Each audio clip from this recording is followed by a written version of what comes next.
SV news కు స్వాగతం. ముందుగా హెడ్లైన్స్. 108 దేశాల్లో నవకార్ మహామంత్ర పఠనం పాల్గొన్న ప్రధాని మోదీ. అమరావతిలో ఇంటి నిర్మాణానికి భూమి పూజ చేసిన సీఎం చంద్రబాబు దంపతులు.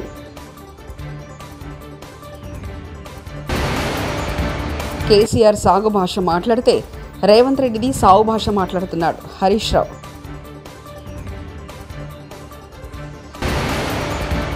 అరాచకాలు సృష్టించేందుకు జగన్ కుట్రలు హోంమంత్రి అనిత.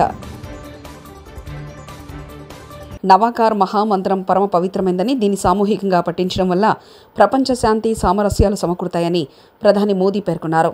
ఈరోజు బుధవారం ఢిల్లీలోని విజ్ఞాన్ భవన్లో జరిగిన నవకార్ మహామంత్ర దివస్లో ప్రధాని నరేంద్ర మోదీ పాల్గొన్నారు.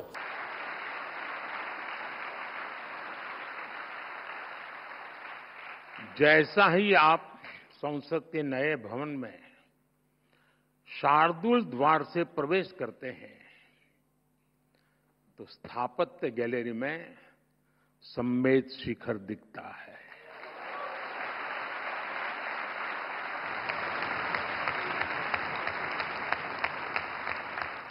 लोकसभा के प्रवेश पर రేవంత్ రెడ్డి మొన్న ఢిల్లీలో బీసీల ధర్నా పెడితే దానికి ఆయన పార్టీ నాయకుడు రాహుల్ గాంధీని రాలేదు. కనీసం ఆయనకు అపాయింట్మెంట్ కూడా ఇవ్వలేదు. కానీ తెల్లారు మాత్రం బట్టి విక్రమ పీసీసీ అధ్యక్షుని పిలిపించుకుని సోనియా గాంధీ రాహుల్ గాంధీ ఫోటోలు దిగారు. రేవంత్ రెడ్డికి మాత్రం తలుపులు కూడా తెరుస్తలేరంటూ మాజీ మంత్రి ఎమ్మెల్యే హరీష్ రావు వ్యాఖ్యానించారు. కానీ ఢిల్లీ దాకా పోయినాక అర్థమైంది ఏంది, ఈయన పిలిస్తే రాహుల్ గాంధీ రాలే. ఈయన ధర్నా పెడితే ఈయన పార్టీ నాయకుడు రాహుల్ గాంధీ ఢిల్లీలో ఉండి ధర్నాకు రాలే. అపాయింట్మెంట్ కూడా ఇయ్యలే. ఈయనకు లాస్ట్కి ఈయన వాపస్ వచ్చిండు. ఈయన వచ్చినాక తెల్లారి మాత్రం మిగతా పీసీసీ అధ్యక్షుడు ఉప ముఖ్యమంత్రిని అందరినీ పిలిచి సోనియా గాంధీ ఫోటోలు దిగింది, రాహుల్ గాంధీ ఫోటోలు దిగింది. రేవంత్ రెడ్డికి మాత్రం తలుపులు బంద్ పెడుతున్నారు. ఈయనని కలుస్తలేరు. వాళ్ళని పిలిచి ఫోటోలు దిగింది తప్ప ఈయన పిలిస్తే ధర్నాకు రాలే, ఈయన కలుస్తారంటే తలుపులు తెరవలే.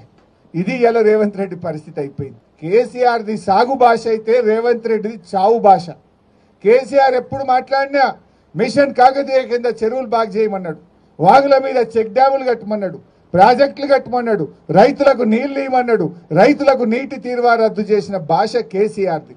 రేవంత్ రెడ్డి మాట్లాడితే ఏమవుతాడు, నీ పేగులు వీక్తా, మెడలేసుకుంటా, నేను తొండలు సొర్రగొడతా, తొక్కుతా, సంపుతా, సీరుతా, బట్టలు కూడా వీక్తా, గిద్దప్ప సాగు భాష తప్ప ఒక్క మంచి భాష మాట్లాడిండా ముఖ్యమంత్రి? కేసీఆర్ది సాగు భాష, రేవంత్ రెడ్డిది చావు భాష. ఇంతకు మించి నువ్వు చేసింది ఏమున్నది రేవంత్ రెడ్డి అని అడుగుతావు. తెలంగాణ నీళ్లు ఆంధ్రాకు, తెలంగాణ నిధులు ఢిల్లీకి తరలించడమే రేవంత్ రెడ్డి కర్తవ్యం. నాయుడు నాగార్జున సాగర్ను ఆక్రమించుకున్నా కూడా రేవంత్ రెడ్డి చూస్తూ కూర్చున్నాడు. చంద్రబాబు ద్వారా మోదీ మెప్పు పొందడానికి తెలంగాణకు అన్యాయం చేస్తున్నాడంటూ మాజీ మంత్రి ఎమ్మెల్యే జగదీష్ రెడ్డి వ్యాఖ్యానించారు. ఈ సంవత్సరం ఉన్న నీళ్ళను మొత్తం తీసుకుపోయిండ్రు. వాళ్ళ వాటా మొత్తం దినంగా తాగంగా తెలంగాణ వాటాలో ఉండే నీళ్లు తెలంగాణ యాసంగి కావచ్చు, ఎండాకాలం మంచినీళ్ళ కొరకు కావచ్చు, హైదరాబాద్ మంచినీళ్ళు, రంగారెడ్డి, మహబూబ్ నగర్, నల్గొండ, ఖమ్మం జిల్లాల మంచినీళ్ళ కొరకు పెట్టుకున్న నీళ్లను దొంగతనంగా దోసుకపోయాడు. ఒక్క మాట మాట్లాడలే ముఖ్యమంత్రి కానీ, నీటిపారుదల శాఖ మంత్రి కానీ, ఇతర మంత్రులు కానీ, నల్గొండ జిల్లా, మహబూబ్ నగర్ జిల్లా, ఖమ్మం జిల్లాల మంత్రులు కానీ ఒక్క మాట మాట్లాడలేదు. ఎందుకో చంద్రబాబును చూసి వణుకుతున్నారు. చాలా ఆశ్చర్యంగా ఉంది. వాళ్ళ పార్టీ అధిష్టానాల కంటే ఎక్కువ చంద్రబాబుతో మంచిగా ఉండాలన్న ప్రయత్నం ఈ రాష్ట్ర ముఖ్యమంత్రి మంత్రులు చేస్తున్నారు.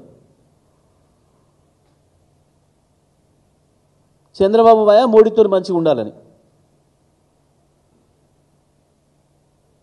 చంద్రబాబు గారు దాన్ని వాడుకొని బ్రహ్మాండంగా తెలంగాణ వనరులు ఎట్లా దూసుకోపోవాలి, తెలంగాణ ఎట్లా ఇబ్బందులు పాలు చేయాలనే ప్రయత్నంలో వారి కార్యక్రమంలో వారు బిజీగా ఉన్నారు. కానీ మరి వీళ్ళకి లేదు సోయి. తెలంగాణ నిధులు తీసుకుపోయాము ఢిల్లీకి అప్ప చెప్తున్నారు, నీళ్ళని తీసుకుపోయి ఆంధ్రప్రదేశ్కి అప్ప చెప్తున్నారు. తెలంగాణ నిధులు ఢిల్లీకి, నీళ్లు ఆంధ్రప్రదేశ్కి. రేవంత్ రెడ్డి ప్రభుత్వం చేస్తున్న గొప్ప పని గిది ఇవాళ.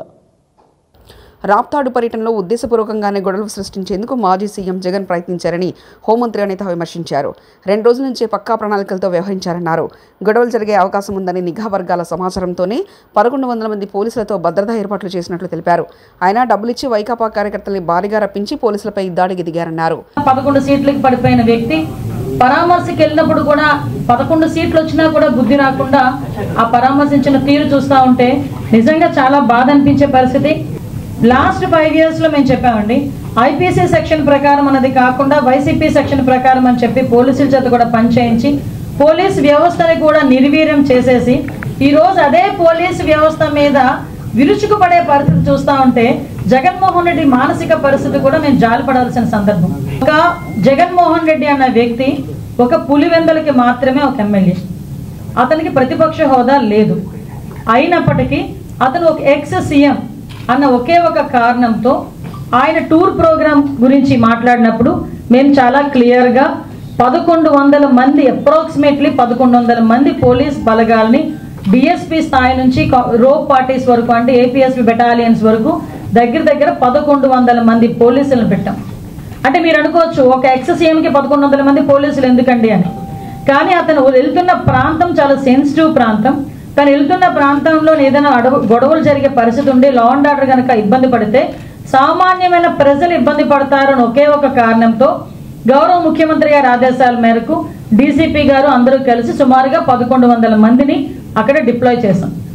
వాళ్ళు డిప్లాయ్ చేయడమే కాదు, ప్రతి ఒక్కరికి కూడా వాళ్ళకి అక్కడ బాడీ ఆన్ కెమెరాస్ కానీ, రోప్ పార్టీస్ కానీ, మళ్ళీ పబ్లిక్ అడ్రస్ సిస్టమ్స్ కానీ, డ్రోన్స్ కానీ, ఏరియల్ సర్వేలెన్సెస్ గురించి డ్రోన్స్ కానీ, ఫైర్ టెండర్స్ కానీ, అంబులెన్సెస్ కానీ, గ్యాస్ గన్స్ కానీ ఇవన్నీ కూడా పెట్టుకున్నాం.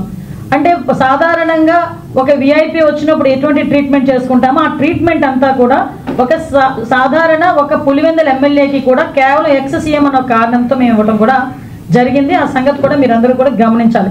ఏపీ సీఎం చంద్రబాబు రాజధాని అమరావతిలో తన ఇంటి నిర్మాణ పనులకు శంకుస్థాపన చేశారు. వెలగపూడి సచివాలయం వెనకాల E9 రహదారి పక్కనే ఇంటి నిర్మాణం చేపట్టారు.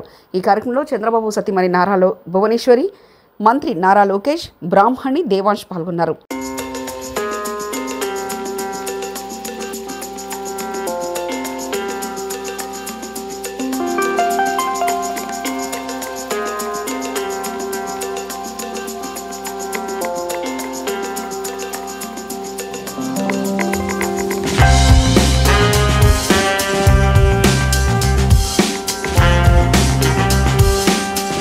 సిరిసిల్లలో హనుమాన్ పూజలో పాల్గొన్న స్వాములతో కలిసి భోజనం చేశారు కేటీఆర్.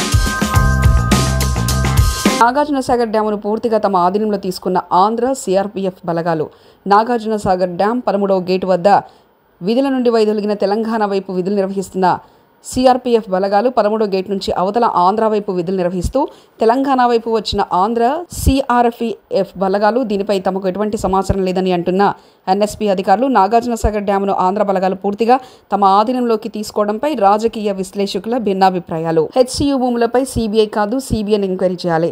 2003లో అటల్ బిహారీ వాజ్పేయి, చంద్రబాబు ఇద్దరు కలిసి హెచ్సియు భూమిని ఐఎంజీ భారత్ అనే ఫ్రాడ్ కంపెనీకి కట్టబెట్టారు. కాంగ్రెస్ ఎంపీ చావల కిరణ్ కుమార్ రెడ్డి. నెహ్రూ 2003లో వాజ్పేయి గారు ప్రధానమంత్రి. ఈ భూముల మీద నువ్వు సిబిఐ ఎంక్వైరీ అయితే వాజ్పేయి లేడు, చంద్రబాబు నాయుడు ఉండు పక్కన. సిబిఐ వేస్తావా సిబిఐ వేస్తావా ఎంక్వైరీ? సిబిఐ అంటే చంద్రబాబు ఎంక్వైరీ. చంద్రబాబు ముఖ్యమంత్రి ఉన్నప్పుడు ఈ 400 ఎకరాలు బిల్లీరావుకి ఇచ్చిండు ఐఎంజీ భారత. మరి బండి సంజయ్ గారు ఇప్పుడు డెఫినెట్గా సిబిఐ ఎంక్వైరీ చేసి ఆ భూములను తేలుస్తాడట. తాడు పేడు ఏంది నువ్వు తాడు చేసేది, పేడు తెలిసేది? నువ్వు ఉన్న పార్టీ ఆ రోజు అధికారంలో ఉంది, నీకున్న అలయన్స్ ఇప్పుడు ఉన్నది 18వ లోక్సభలో ఉన్న అలయన్స్, ఇప్పుడు ఆ అలయన్స్ అప్పుడు ఇక్కడ ముఖ్యమంత్రి ఉంది చంద్రబాబు గారు. వీళ్ళిద్దరు కలిసి ఆ భూమిని ఎస్యూ మధ్యన డివైడ్ చేసిన విషయాన్ని నీకు ఇప్పటి మటుకు అవగాహన లేదు. తెలంగాణలో ఇక నుండి కొత్త మద్యం బ్రాండ్లు 604 కొత్త మద్యం బ్రాండ్లకు దరఖాస్తులు వచ్చినట్లు తెలిపిన అంబార్కీ శాఖ, ఇందులో 331 రకాల ఇండియన్ బ్రాండ్లు, 273 ఫారిన్ బ్రాండ్లు. మద్యంపై భారీగా డబ్బులు రాబట్టి 6 గ్యారంటీల అమలు కోసం రేవంత్ సర్కార్ విశ్వ ప్రయత్నాలు. AP deputy CM Pawan Kalyan చిన్న కుమారుడు మార్క్ శంకర్ త్వరగా కోలుకోవాలని రాజంలోని జనసేన నాయకులు ఆకాంక్షించారు. ఈ మేరకు శ్రీ పోలిపల్లి పైడితల్లి అమ్మవారి ఆలయంలో ప్రత్యేక పూజలు నిర్వహించారు. జనసేన రాష్ట్ర ప్రచార కార్యదర్శి పొగిరి సురేష్ బాబు ఆధ్వర్యంలో ఈ పూజలు చేశారు. సింగపూర్లో మంగళవారం జరిగిన అగ్ని ప్రమాదంలో పవన్ కుమారుడు మార్క్ శంకర్ గాయపడిన విషయం తెలిసిందే.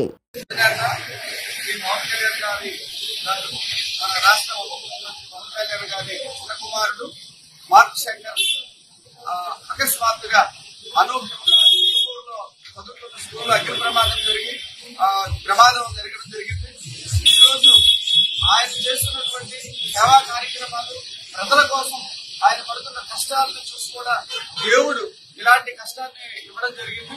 కాకపోతే ఫ్యూచర్లో ఆ మార్క్ శంకర్ ఆరోగ్యం కోలుకొని తొందరగా రికవర్ అయ్యి మరి దీనికి ఇంకా స్ఫూర్తినిచ్చి ధైర్యాన్ని ఇచ్చేటట్లు ఉండాలని ఈ రోజు మేము రాజాము పోలిపల్లి పైడితల్లమ్మ వారి దేవాలయంలోను, చర్చిల్లోను, తర్వాత అలాగే మసీదుల్లోనూ కూడా ప్రార్థనలు జరుపుకున్నాం. తొందరగా కోలుకోవాలని మేము అందరినీ ప్రార్థిస్తూ మేము కూడా ఆశిస్తున్నాం. మార్క్ శంకర్ తొందరగా కోలుకోవాలని మేము కోరుకుంటున్నాం. కుటుంబ వివాదంతో నటుడు మోహన్ బాబు కుటుంబం తాజాగా మరోసారి వార్తల్లో నిలిచింది. తన కారు పోయిందని మంగళవారం పోలీసులకు ఫిర్యాదు చేసిన మనోజ్ బుధవారం ఉదయం జల్పల్లిలోని మోహన్ బాబు నివాసం వద్దకు చేరుకున్నారు. ఆయన లోపలికి అనుమతించకపోవడంతో గేటు బైఠాయించి నిరసన తెలియజేశాడు. అనంతరం మీడియాతో మాట్లాడారు. ఇంట్లో తనకు సంబంధించిన వస్తువులు, పెంపుడు జంతువులు ఉన్నాయని వాటిని తీసుకెళ్దామంటే లోనికి వెళ్ళనివ్వట్లేదంటూ మనోజ్ తెలిపారు. ఈ క్రమంలో ఆయన పోలీసులపై ఆరోపణలు చేశారు. కత్తులు గన్నులతో కొట్టరా అని చెప్పి మా మీదకి వచ్చారు, కర్రలతో వచ్చారు, గన్నులు తీశారు. ఇవన్నీ ప్రూఫ్ సీఏ దగ్గర ఉన్నాయి. ఏసీపీ గారు లేరు, మోహన్ బాబు గారు చెప్పాలి అంటున్నారు. సార్ ఇది ఎక్కడ సార్? ఇంటి లోపల మా నాన్న లేరు, ఎవరు లేరు, మా పెట్స్ ఉన్నాయి, 25 మంది రౌడీ షీటర్లు ఉన్నారు. నేను డ్రోన్ పంపిస్తాను సార్ చూడండి సార్ అంటే పంపించద్దు, నేను చూడకూడదు. పోనీ నేను ఇక్కడ ఉంటాను సార్, మీరు లోపలికి వెళ్ళిన పెట్స్ నేను కుక్క పిల్లలన్నీ ఇచ్చేయండి సార్, తీసుకెళ్లిపోతాను. 3 ఉన్నాయి సార్, వాళ్ళు నీళ్లు పెడుతున్నారు, ఏం పెడుతున్నారు, ఎండాకాలం చూసుకుంటాను సార్, పిల్లల్లా పెంచుకుంటాం వాటిని. మేము నా కాదు మీరు వెళ్ళి తండ్రి సరే దండం పెట్టుకున్నారు, కాలు పట్టుకుంటాను సార్ అని. కళ్ళల్లో నీళ్ళు వచ్చేసింది, ఆ పెట్స్ వచ్చేసి గేటు సందుల్లో మీకు ఏదో చీటింగ్ జరిగింది అక్కడ, we want to prove it. నేను ఆ ఆర్గ్యుమెంట్ జరిగింది, వి ప్రూవ్డ్ ఇట్ రైట్. కోర్టులో అక్కడ ఎవరో వీళ్ళు తప్పుదారి పెట్టి కోర్టుకి చెప్పారు, జడ్జి గారు చెప్పి కోర్టును చీట్ చేస్తారని తిట్టి అవతల వాళ్ళని కూడా ఈయన మీద వేసిన ఆర్డర్ నేను వెకేట్ చేస్తానని తీసేశారు. సో ఒరిజినల్ హైకోర్టు ఆర్డర్లో ఇప్పుడు నేను ఇక్కడికి వచ్చాను. మా ఇంట్లో ఎవరు లేరు, మొత్తం anti social elements, rowdy sheeters, police లాఠీలు పెట్టుకోలే. ఈ అమ్మ ఫోటోలు తీసింది, ఈ అమ్మాయిని ఆపేస్తే మీరు ఎవరు రాలేదు, అమ్మ నా బెండెక్కమ్మ అని చెప్పి ఎక్కించుకుని తీసుకెళ్లాను. ఈ తల్లిని తీసుకెళ్లిన తర్వాత తల్లి వీడియోలు తీస్తుంది, సీఐ వచ్చారు, సీఐ వచ్చేసి పాప మీద పట్టుకొని తోయడం. వైకాపా అధినేత మాజీ ముఖ్యమంత్రి వైఎస్ జగన్ వ్యాఖ్యలను పోలీస్ అధికారుల సంఘం ఖండించింది. పోలీసులను బట్టలుడదీసి నిలబడతాం గర్హనీయమని పోలీస్ అధికారుల సంఘం రాష్ట్ర అధ్యక్షుడు శ్రీనివాసరావు విమర్శించారు. జగన్ వ్యాఖ్యలపై సభ్య సమాజం ఆలోచించాలన్నారు. తీవ్ర ఒత్తిడి ఉన్న మాపై ఇలాంటి వ్యాఖ్యలు సరికాదు, జగన్ తన వ్యాఖ్యల్ని వెనక్కి తీసుకొని క్షమాపణ చెప్పాలి, లేదంటే న్యాయ పోరాటం చేస్తామని శ్రీనివాసరావు హెచ్చరించారు. తీసుకుంటుంది ఈ వ్యాఖ్యలను తీవ్రంగా ఖండిస్తా ఉన్నాం. ఇటువంటి వ్యాఖ్యలు ఒక మాజీ ముఖ్యమంత్రిగా ఉన్న మీరే ఇలా మాట్లాడితే ఈ సభ్య సమాజం ఏమనుకుంటుందో ఒకసారి మీరు ఆలోచించాల్సింది ఈ సందర్భంగా విజ్ఞప్తి చేస్తా ఉన్నాం. అలాగే పోలీసులు ఎప్పుడు కూడా రాగద్వేషాలకి అతీతంగా మేము పనిచేస్తా ఉన్నాం. పనిచేస్తున్న మాపై ఈ విధంగా మాట్లాడటం సరికాదని గతంలో కూడా చెప్పాం, ఇప్పుడు కూడా మరొకసారి విజ్ఞప్తి చేస్తా ఉన్నాం. ఎంత దారుణంగా మాట్లాడుతున్నారో ఒకసారి మీరు మననం చేసుకోండి. అట్లాగే పోలీసులు అక్కడ శాంతి భద్రతలు లేవని చెప్పి మాట్లాడారు, భద్రతా వైఫల్యం జరిగినట్టుగా మాట్లాడారు. ఇది కేవలం ఉద్దేశపూర్వకంగా ఒక రాజకీయ మైలేజ్ కొరకు మీరు ఊగిపోతూ మాట్లాడినట్టుగా ఆంధ్రప్రదేశ్ పోలీస్ అధికారుల సంఘం భావిస్తా ఉన్నది. ఎందుకంటే చాలా అంటే ఎట్లా ఉందంటే మీరు మాట్లాడే మాటలు పోలీసు అందరి బట్టలు తీస్తారంటే పోలీసు బట్టలు ఎవరంటే వారు వేసుకోవడానికి, ఎవరంటే వాళ్ళు ఇప్పుకోవడానికి ఇది ఏమన్నా ఫ్యాషన్ షో అనుకుంటున్నారో నాకు అర్థం కావడం లేదు. ఇదేమన్నా ఫ్యాషన్ షోనా ఎవరైనా బట్టలు ఇప్పదీసి చూసుకుని వెళ్ళిపోవటానికి? పోలీసులు అంటే ఒక రాజ్యాంగ పరంగా ప్రజా భద్రతకి, ప్రజా రక్షణకి సంబంధించినటువంటి 108 దేశాల్లో నవకార్ మహామంత్ర పఠనం పాల్గొన్న ప్రధాని మోదీ. అమరావతిలో ఇంటి నిర్మాణానికి భూమి పూజ చేసిన సీఎం చంద్రబాబు దంపతులు.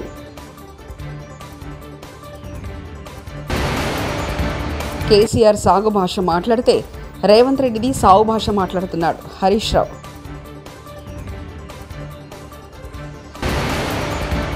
అరాచకాలు సృష్టించేందుకు జగన్ కుట్రలు హోంమంత్రి అనిత. ఇవి బులెటిన్ విశేషాలు. చూస్తూనే ఉండండి ఎస్వీ న్యూస్.